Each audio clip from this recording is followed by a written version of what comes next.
What's up guys, it's Robert from TheFloatLife. Today we're gonna talk about getting a GPS into your GT controller box. This power kit that powers the GPS can also power your CushGlow and other stuff depending on which model you have. You wanna get a GT toolkit to get your board down to here. You don't need to remove the motor, but it's just for showing how this works. So first of all, this is the GPS unit this is made for. It's an Invoxia GPS. You get them on Amazon. They have some pretty cheap plans, I think like $8 a month or something. It's a pretty good deal. It's the only one we found that fits. So we really like it. Let's get started. Here is the supply. We do have 3 versions of this, 1 amp, 2 amp, or 3 amp, depending on how much you're gonna try to power with it. We got all our little cables here. We got the little mount that holds the GPS. It has a one end that has the plug. We wanna have that oriented like this with a groove on this side. First thing we're gonna do is get this stock power wire out of here. And then this is how this fits in. It just kinda locks in behind the PCB here and slides in like this. So now it is totally secure. And when you put the lid on, the little ridge on the lid here is gonna go into this groove here and lock it in place so it can't move and can't damage anything else. So let's get started. What do we got in the bag here? Well, this is the actual power supply here. All right, so this is it. The way it works is you're gonna make sure your board's off, of course. Unplug very carefully your main power connector. Nice and easy. We're gonna plug that into our power supply here. And then, let's see, let's make this go under like this. And then the power supply plugs into your board. And then the whole unit drops right into the corner here. Let's get this into here like that. That just gets down in there. All right, so there it is. That is secure, can't go anywhere. We have our little included USB cable. See, if I'm struggling, that means you don't have to feel bad about it. All right, there we go. Perfect, so take a look at that. If you have it on this side, these cables will perfectly line up and everything will fit in just like that. And you want this little holder here can basically be anywhere, it doesn't really matter. As long as this is kind of bottomed down here, this all fits just perfect. If you get the 1 amp version of this kit, you are done because, so that's it. And the 1 amp version doesn't have this little extra connector here. We do supply a longer headlight cable, and that's just because we want to be able to plug in over here without a risk of the stock cable getting in the way of the GPS. So with this, it can kind of go over to the side here. In fact, I'm gonna be even more careful about this and put it kind of underneath. This is what I would recommend doing, right here. You put it in between here, which is a nice little gap.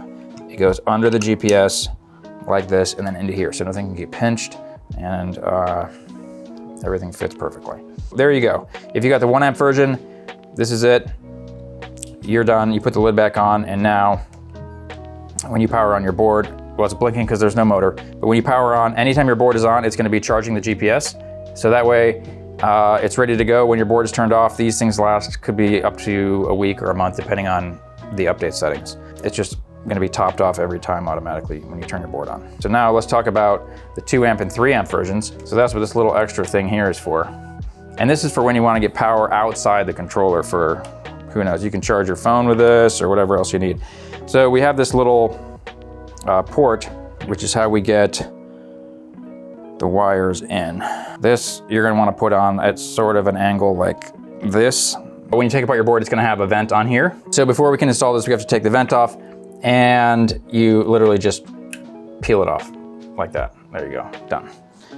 And then this has its own vent built in the side here, so you still get venting to the controller, but it seals on this little rubber seal here when you tighten it down. All right, so we wanna feed these through. There's gonna be 2 screws that come through these 2 holes here. So when you put this in here, So you want it to go in at an angle kind of like this. So these two holes here are going to be for the screws, which means these two here are for the wires. So we'll be able to see what that looks like on the inside. There we go. Okay. So those two are for the wires, the other two are for the screws.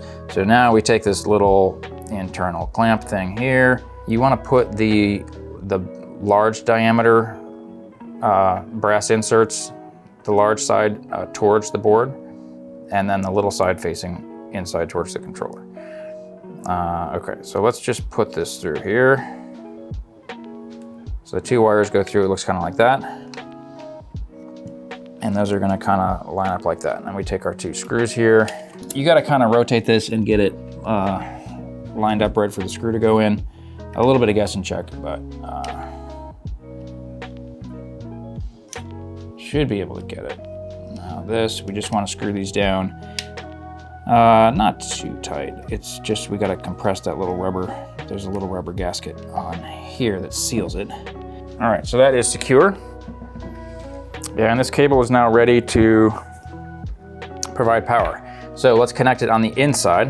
Now for this, we have these nifty little connectors here that pierce the wires, so you don't have to worry about stripping these. What you do want to make absolutely sure is to match the colors, black to black, red to red. So we got black coming in here. Open this up.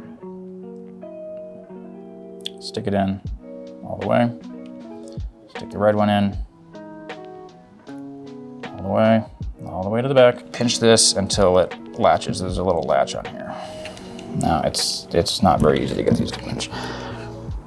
You may want to use a little pliers if you need to, and then once it's pinched, you can shove it down into this little slot here, which ensures that it's going to stay pinched shut.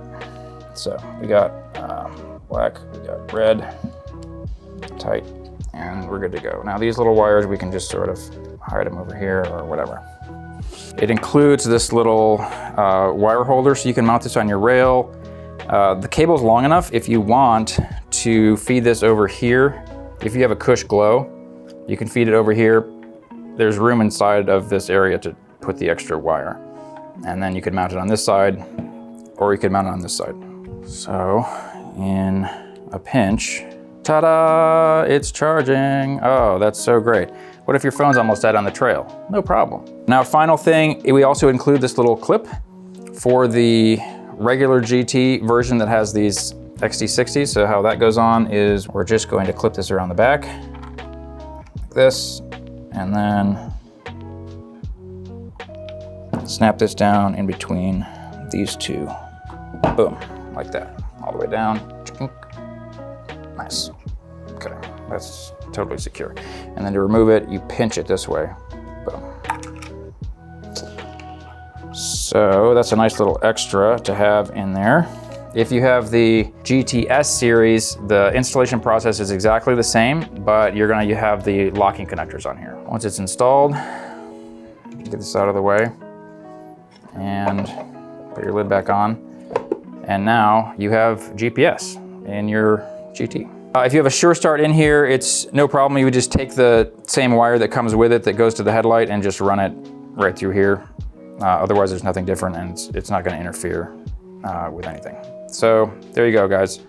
I hope this helps a lot of people out as far as getting GPS. I know it's been something people have wanted for a long time, and this is it. Get it in there, and you're done. Good to go. Get the app, and you can find your Onewheel. That's it. Float on, my friends. Right? What else do I need to show? It's finished.